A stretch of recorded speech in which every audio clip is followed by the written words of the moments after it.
In that day, 7 women will take hold of one man and say, "We will eat our own food and provide our own clothes. Only let us be called by your name. Take away our disgrace." In that day, the branch of the Lord will be beautiful and glorious, and the fruit of the land will be the pride and glory of the survivors in Israel. Those who are left in Zion, who remain in Jerusalem, will be called holy. All who are recorded among the living in Jerusalem.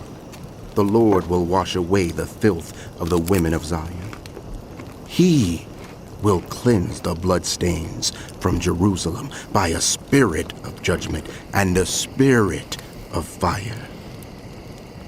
Then the Lord will create over all of Mount Zion and over those who assemble there a cloud of smoke by day and a glow of flaming fire by night. Over everything the glory will be a canopy. It will be a shelter and shade from the heat of the day and a refuge and hiding place from the storm and rain.